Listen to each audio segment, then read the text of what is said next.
And good afternoon, everybody. Welcome to this latest edition of On Deck here on ChicagolandSportsRadio.com. Of course, yours truly, Charles Prodigy Richey.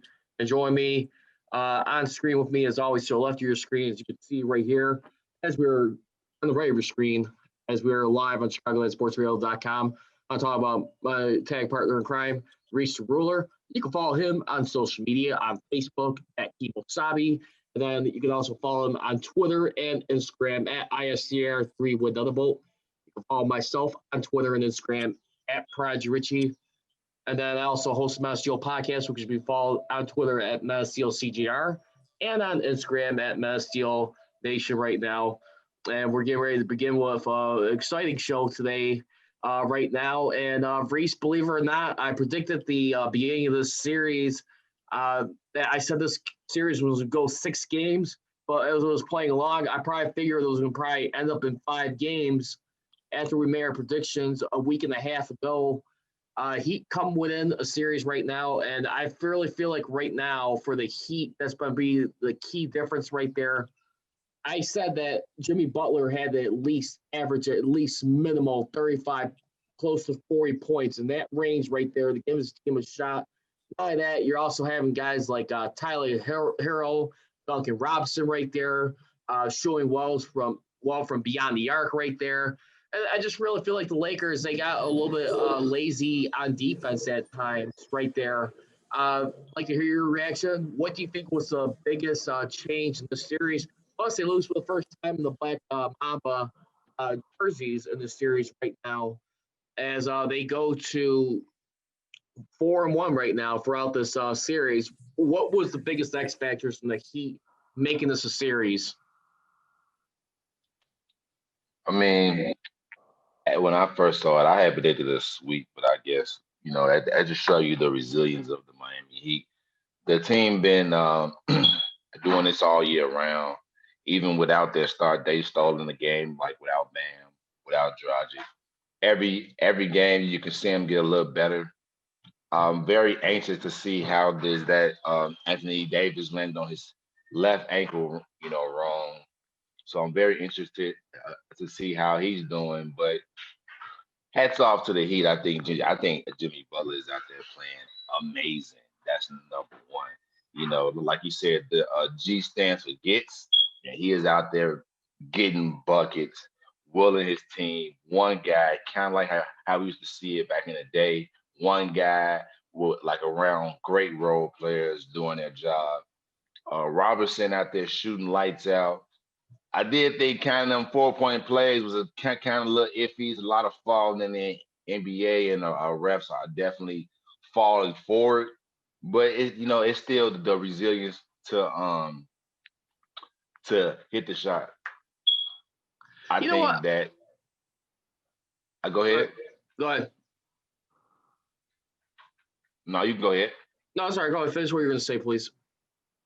No, I just think that the resilience of the Heat, like just when you think that they're down and out, they're a great team. They don't have no excuses.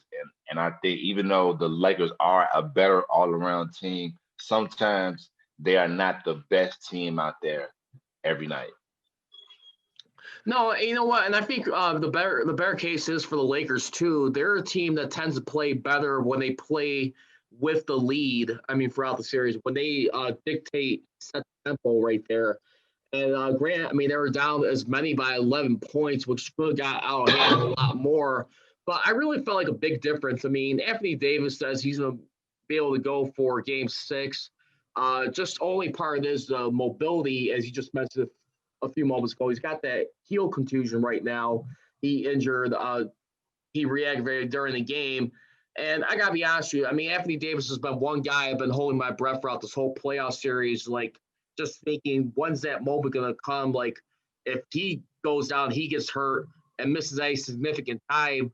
I mean, he's been pretty lucky so far. I mean, each of those times he's been able to walk off his own game. But I will say this: I think the timeouts really kind of did not do the Lakers any favors. You took 4 out of your first 7 timeouts in the first half. You had to play with 3 the rest of the game.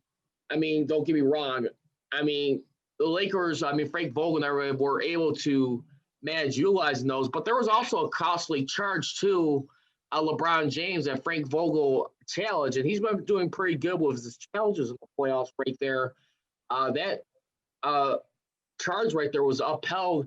They're down to one timeout. And the reason why I say the timeout management was so important was because of that last possession right there. I mean, the Lakers didn't really do themselves enough favors by having to go down the court, not getting themselves calmed down, given an opportunity to advance the ball at half court, and to make a calm, shooting percentage right there. I mean, the problem is Danny Green, his three was not even close right there. You saw Markieff Morris right there have a rebound. He pretty much folded under the pressure right there. I did not like the wild long drive shot. If they would have one more timeout in that moment, I think they could have been a lot more settled down. Could have probably drew a foul or probably had a better chance at making a reasonable bucket in that scenario. I really feel like that was a key factor. I'm not going to say the top one. I mean, other than that, it was just lazy defensive assignments. They were letting guys wide open at threes. It kind of reminded me how they had to defend against the Houston Rockets, just a little bit more to another notch. Definitely, it was like, guys, it was so many times down late in the clock. Late in the clock, guys, you got to defend the whole 24 seconds, box out, get the board. Defense is also rebounding. So at that time, I'm looking at Allen Robinson getting shots that 1-2 seconds on the clock because he done ran and scrambled with 2 seconds left shooting.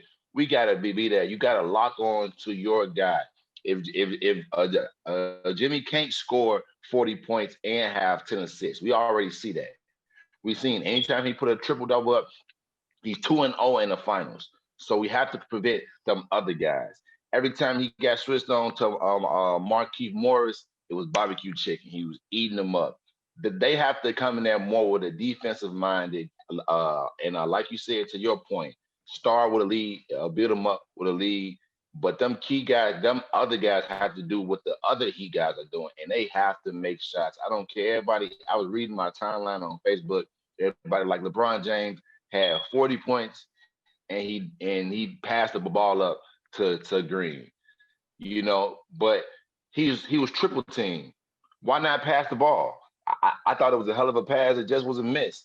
Then when they have the board, it just show you Markieff Morris having been in clutch situations.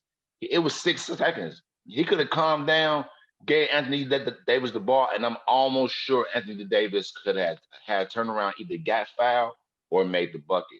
But not being in positions like that, and Morris throws it out of bounds. He was actually wide open for a mid-range shot. Yeah, but like I said, too, if you would have had an extra timeout right there, if they didn't waste those timeouts earlier in the game, I mean, obviously, game on the line right there, trying to clinch. I understand the challenge right there, but it did cost them a timeout. Remember, the way the NBA challenges, I believe, the way they work is that you have to call a timeout to sacrifice a timeout to go for the challenge. And if you win it, you keep your timeout. If not, they'll take that away.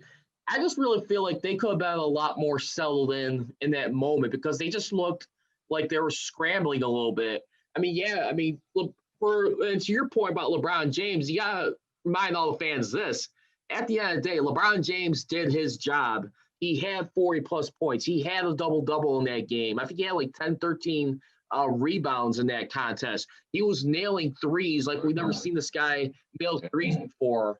I mean, he was zoning right there. The problem is right there, like I said, you have to get a lot more settled in that situation. You saw how trippy LeBron James was getting in the face with his teammates right there, a lot of missed opportunities. And plus, here's another one, too, that really hurt the Lakers in that series. How can you allow to have at least two, I think it was 2 times where a guy shot a three. I think it was Duncan Robinson. He got fouled. You have 2 4-point plays. I think it might have been 3. That is huge points right there. Plus, there was also a flagrant right there where he turned into like a 6-point play. Another bad call, and the officiation is terrible. I understand that they have the flagrant and trying to protect the players, but that's bad calling. Now, I like to me, a flagrant is you not making a basketball move. As we saw, Dwight Howard, he's locked in to the ball. It was an accident. That's like saying if you accidentally hit somebody in the mouth with your elbow. Is that a technical foul? Like it's a accidents happen. So you take that and you make that a regular foul. You can see he's purposely swiping at the ball. He's not hitting his forehead. So I believe that they got to come down. And the crowd of three on the left side, okay, he took away his shooting spot. But the Duncan Robinson three on the right side was terrible. Kuzma didn't even hit him. He's doing like this, and Duncan Robinson falls. Like the officials have to stop all this falling and flopping, getting these calls and games like this. If I you're think not Caruso got sure, hit with one like that too. Caruso got hit with a charge because he didn't take his, so he came in and it was a charge. But and that was also the LeBron James one. He was still sliding over. He was still sliding over, and they had got a charge. I just think that these are officials. I don't know, like sometimes they can be hit or miss, and then I really haven't seen a challenge work at all. So it's kind of like at this rate, do you challenge? Because I guess they don't want to seem wrong and I keep it like that. This is not a charge. I never seen like somebody take a charge like this. And that's the one they called on LeBron. That should have been an and one. So I believe that the officiation has to be better as well as the Lakers if they want to close this out tomorrow. So let me ask this right now, as what stands right now. What is your pulse on this series right now? Where's your confidence level that they could still finish this out in 6 games? Because if you really think about it, too, despite all those miscues, I mean, the Lakers, I feel like they did everything they can put themselves in position to win. I just felt like there was a little bit of laziness in some of the defense right there. They were giving second opportunities for threes right there. And I think the biggest thing, too, they got more personal fouls than the Heat did late. I mean, the shoe was on the other foot back in game number 4. Because game number 4 right there, when they won that contest by 6 points right there, there are some crucial fouls down the stretch right there that kind of helped favor the Lakers. I think this time they got a taste of their own medicine in game 5. How confident you feel for Sunday? I feel as confident as I was for Game 5. One thing that the Lakers have done that they have bounced back in this whole playoff series. They are a perfect 4-0 after a loss. So I do believe that they're gonna take what they have and be prepared to see LeBron James and Jimmy Butler play 48 minutes. I don't think LeBron James will sit down like much after the second half. He definitely will not take a seat if the game is imbalanced. But I think LA get this one. I think the other one comes in and they close it. Unfortunately, they tried to wrap it up in the black mamba jersey. They didn't do it. But hey, I guess that Laker yellow might do it. And I got them. I think game 6 because game 7 anything is possible. So that they have to close it out game 6. Well, just to give everybody a chance, I'm gonna say my confidence level. I'm gonna give it like I'm gonna still give it a 7 right now. I mean, either way, I mean, don't expect this Heat team to roll over for anybody. They proved a lot of people wrong right there. And like I said, I mean, Eric Spoelstra is a great coach, but you gotta believe Pat Riley is having some private conversations here with Spoelstra or some of these players in the locker room or from afar. I mean, sending some kind of message, and they breathe that embodiment of him. Just give everyone an idea right now. In the history of the NBA finals, there have been at least 44 times where we've seen 3 games to 1 leads by a team in the finals. So pretty much it's been 43 for 44 for teams that have been up 3 games to 1. They won that series 98% of the time. Of course, the guy who's on the opposite team from played with, but last did with the Cavs, LeBron James. I'd hate to see him experience this where he knows what it's like to come back from a 3 game to 1. And no offense, I mean, different sport, but you saw what happened with the Indians and the Cubs, 3-1.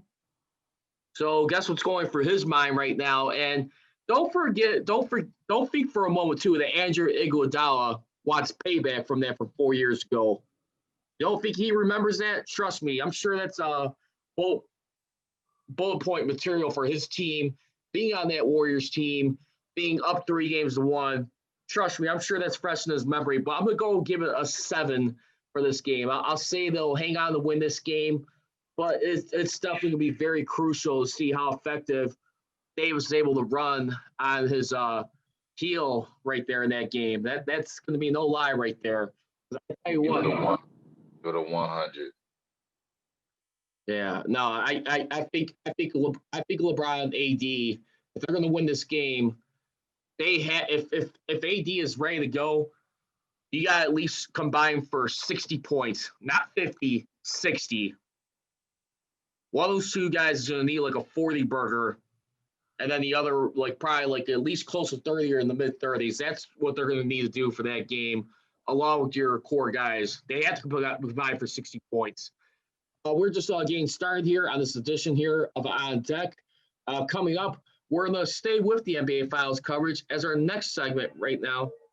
We're going to get into our keys to the game for game number 6 right now. So we just broke down game number 5 yesterday. Game number 6, what needs to happen? We'll get into that a little bit more on deck. You're watching and listening to On Deck on CSR. I'm Charles and Prodigy Richey. And once again, to the right-hand side of your screen, that's Richey Ruler. We'll be right back here on CSR. What time is it? Game time! Woo!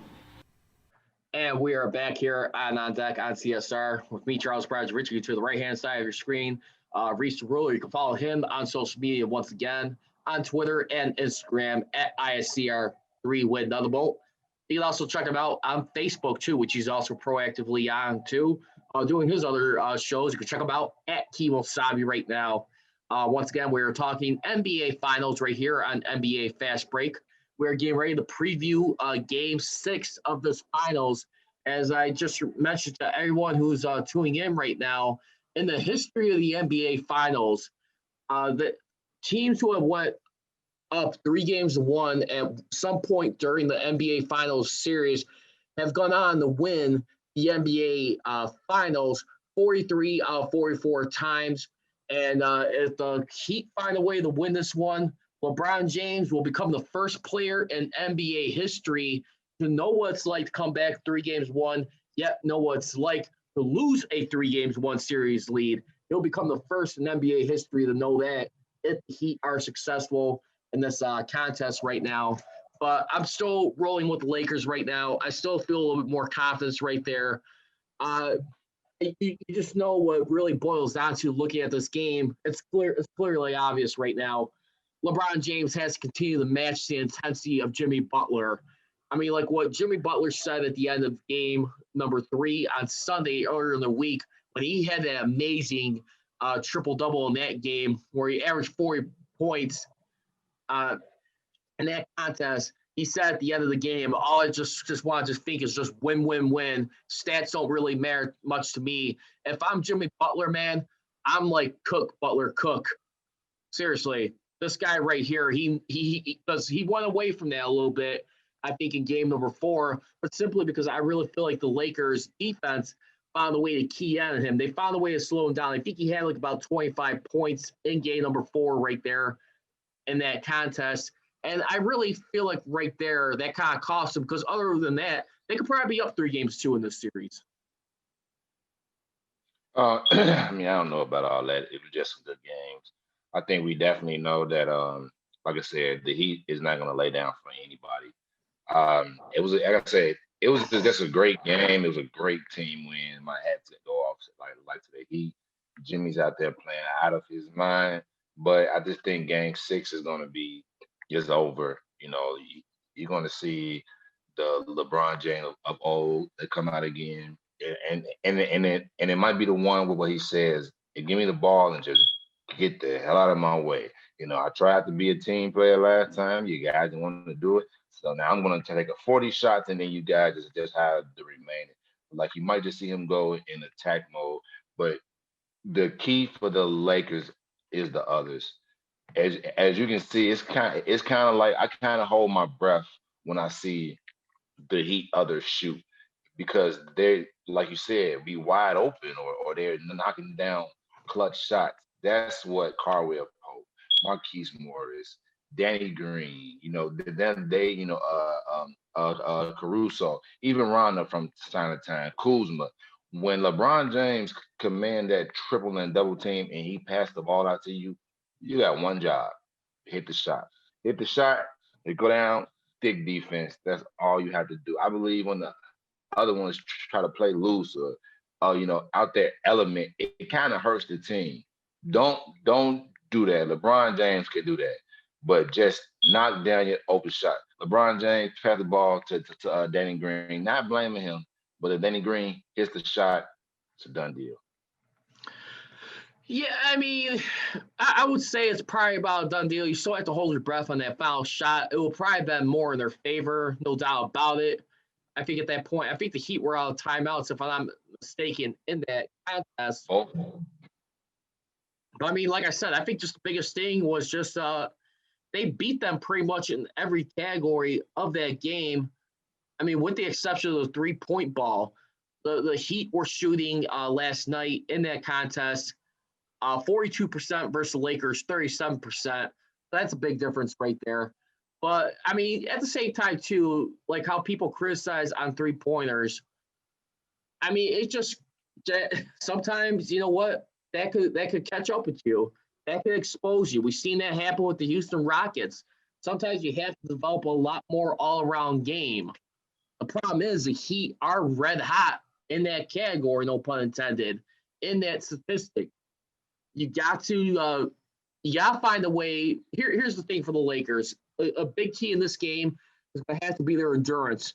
Their cardio has to match them. They cannot get any more lazy. The way they were defending against the Rockets, you kind of had to beat them to the punch at every opportunity. If you have to kick it out with someone in the corner or three, you have to be right on them. If they could somehow find a way to keep up them, like endurance-wise, just like being away from the three-point line, minimizing those opportunities, I think that's a big key to victory for the Lakers wrapping up in 6 games. Minimize the three-point attempts by the Heat. Then you got them exposed. you got to run them off the 3-point line. Duncan Robinson only want to shoot threes. You got to know when you go out there, that is, I don't care what you're doing. If you say, "Hey, Bron, I'm gonna shoot the shot, but I'm gonna use all my energy to make sure that he doesn't shoot any shots." Like that's all you have to do. Stop the others.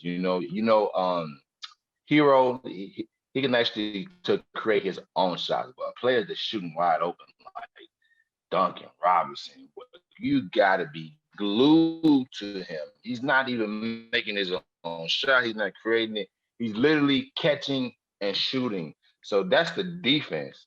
You have to be in the film room showing, hey, look at this. All you're doing is catching and shooting. Where are you? Why aren't you glued to him? Why aren't we talking? If it's a brush screen, and every time Duncan Robinson touched the ball, no matter what, he was shooting it. So we can't have Butler with 40 or 30 and Duncan Robinson with 26. He's not even their third best player on the team. So that's what you got to do. Eliminate players like him to their 12, okay? Not 20 something, 12. Hero, 12, Yeah. 14. And that is the keys. Because if you're having them scoring 20 and all that, because now you got to worry about Bam, and Bam that doesn't look like he's 100%, but still, players, now you got to worry about all these other players. Allow the others to do as minimum damage as you can. You guys are best in transitions. You already know it. If you get up in their face, long shots, long rebounds, box out. Duncan Robinson shoot, get all up in them. Boom, rebound. You're best when you're in your transition. So you have to get stops because you are the best in transition. I definitely agree with you there. I'm getting best in transition, but I'd also, like I said, to look at it too. I mean, so if you could just minimize the following guys right here, I would just look at like Duncan Robinson, Tyler Hero. If you could minimize those two guys, your deadliest 3-point players right there, That will be huge right there and wrapping this thing up. And not that too. I think also in this playoffs too, who I really feel bad for, but we'll get to him in just a second. But aside from that, the Heat, Kendrick Nunn still has some pretty good spots in here. He also had 14 points, but like I said, the one who I really feel sorry for, he needs to snap out of it somehow. And I'm not trying to put it on one guy, but he is a key guy. Markieff Morris right here. Markieff, he needs to show a lot better. A lot of people are going to be reminding him of that foul shot selection he did towards the end of the game right there when he tried to take a wild shot after they got the rebound right there. That right there, he just froze under No, pressure. You're trying to pass to Anthony Davis. He was trying to pass Anthony Davis? Yeah, it was a pass to Anthony Davis. I thought it was a shot. Nah, it's a pass. It was that long. It's a pass. It's a pass. Anthony, that's why I said when he caught the ball, he could have had shot a wide open shot, but he didn't. He tried to pass the ball to Anthony Davis, and he threw it over it. That was the key. That was the key turnover. That's why everybody keep blaming Danny Green. Danny Green took the open shot, the smart shot, missed it. They received the offensive board with 6 seconds. Markieff Morris took a dribble stop. AD called for it. He passed the ball out of bounds. Like to take a deep breath, come and realize 6 seconds. Okay, cool. Best player is got to do underneath the rim. Like he's a star. He will make a move, foul. He hasn't missed a free throw all playoff long as a ball game, but it's over now. Yeah, I'm not gonna lie to you. I had a hard time sleeping last night from that loss, watching it. But I mean, at the same time too, I just you know what? Hey, if it's going to be extended this long, you know what? We're getting our money's worth. I mean, during this time, this pandemic. I mean, yeah. I mean, like if you're a fan of either team, if you're a team that's up, you want to see it over sooner. But at the same time, too, you know what? I don't really care who's tuning in or who's tuning out. I know we went through a lot with the pandemic, racial protests with Black Lives Matter and everything. We got the presidential election. At the same time, you know what? You gotta admit, this is I'm kind of like glad this ain't like a crappy finals at the same time. We're kind of getting some good excitement in a way. So they're kind of making it look like a good series, and to be honest with you. So I'm kind of enjoying that part of it. But like I said, Anthony Davis, I think, is definitely going to be real key right there. How effective, I mean, yeah, he's going to play, but how effective can he run on that? His mobility right here. I mean, basically saying on NBC Sports that he'll be fine on Sunday going into this game. And Frank Vogel was just saying he's just battling through the heel, as he told the press conference. He was struggling to move a little bit, but toughed it out. We'll see how he feels tomorrow. And right now, but if the Lakers are to win this series, who do you got for MVP just to make sure? Come on, man. There's no question about it. LeBron James, I keep trying to tell everybody keeps saying Anthony Davis this, Anthony Davis that. Anthony Davis checks out sometimes games. I watch him be exhausted. He hasn't played extended basketball this deep into his season. This is his first time ever, going as deep as the NBA Finals. And to me, sometimes I can tell his lackluster play when LeBron James is taking out the floor. He doesn't command that same demand that LeBron is. I've watched him be on the floor and with role players, and nobody passes him the ball. You have to take over the team, and that's the reason why I believe, just stat wise, LeBron James is doing it all, and we watching it. We watching it, and I believe last night even sealed it. Once they win, I believe last night sealed it. You can have a game like 25 points, and AD can score, 40, and I still believe that LeBron James takes home the hardware. Yeah, and not only that too. I mean, biggest reason why LeBron James I think will find a way to get it in this game. I mean, he's had the most points in this finals right now. I mean, he is shooting right now 151 to 131 to Anthony Davis. And plus, LeBron James is averaging a double-double in this final so far.